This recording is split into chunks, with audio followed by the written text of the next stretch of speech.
Welcome back to Meat Market Minutes. We're going to go ahead and dive on into our dairy presentation. We've got Dr. Josh Maples from Mississippi State, who's going to be talking about what's happening in the dairy markets for us. So Josh, go ahead and take it away.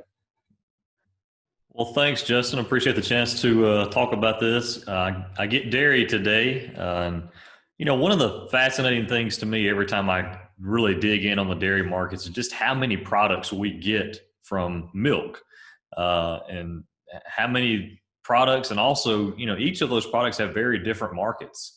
So we're going to kind of dig into what's going on overall with the dairy market, but also into a couple of different specific products that we get from the milk. So starting off, this is all milk price. This is not the milk price that you pay at the grocery store. This is an attempt to construct what the value of the milk coming from the cow is. As we talked about all those products that come from it, you got cheese, you got butter, you got the dry milk products.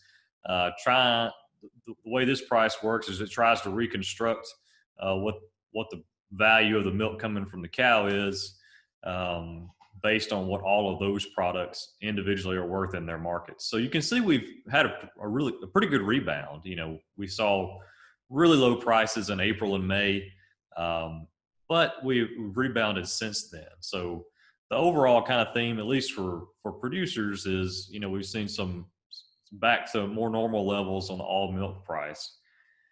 But one of the big, maybe the biggest story in dairy markets over the past couple of months has been the volatility in the cheese markets. And so here I've got cheddar cheese prices for 40-pound blocks.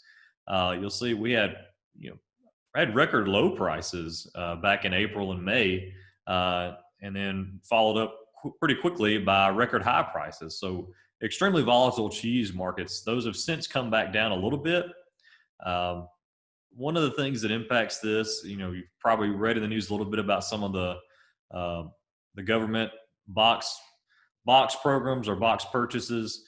This helps out dairy because a lot of times dairy ends up in those food boxes that are purchased.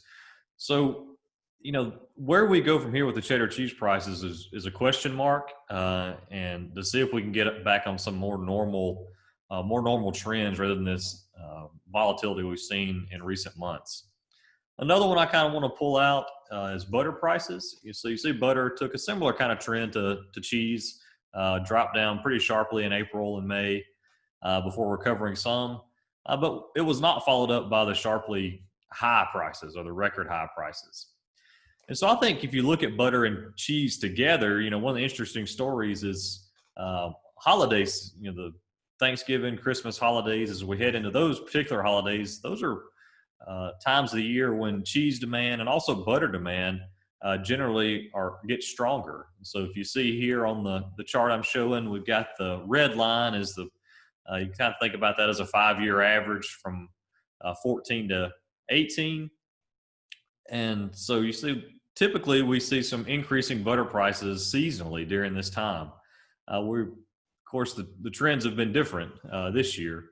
So it'll be really interesting to watch to see when markets get back to more normal seasonal patterns, and if they're going to, as we move forward. And the implications that has on consumers at grocery stores is, of course, what we're going to be paying for butter and cheese as we move into the holiday season. So with that, thanks, Justin, again for the chance to talk about dairy, and I'll be happy to try to answer any questions. Great. Well, thank you, Josh. I've actually got a question to lead off with. Can you talk about your thoughts on back to school? I've been kind of surprised on, the all milk price, like you pointed out, is back to normal, but we don't have as many kids physically in school as we normally would. Do you have any thoughts on that? Yeah, that's a great point. That's actually something I had made a note to try to talk about, so I'm glad you brought it up. I think that is one of the big questions this semester is some students, so you're talking about elementary and high school, some students are back in school, some of them have shifted online, and it's very different regionally by state.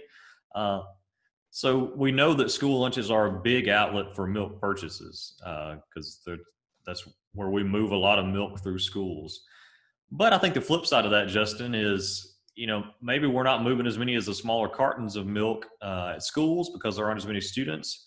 But we have seen, pretty strong purchases of milk for home consumption. So I'm not sure that the shift has totally been, we've lost the school demand. I think we're making up for that with some grocery store purchases for home consumption of milk, because those students are still there. Those kids are still there and they're still drinking milk. They just may be doing it at home rather than at school. Great. I know around here, a lot of our school systems are, even while the kids were not in class, they were still delivering box lunches, including those small cartons, for the past 5 months, right? And so maybe that expected shock in demand, that was expected of even going back to school, it may be smoother because of this consistent delivery of box lunches. I think that's a great point, Jordan. Does anybody else have any other questions for Josh on the dairy sector? All right. Well, if not, we'll catch y'all in the next session. Thanks again, Josh. We appreciate it. Thanks, Justin.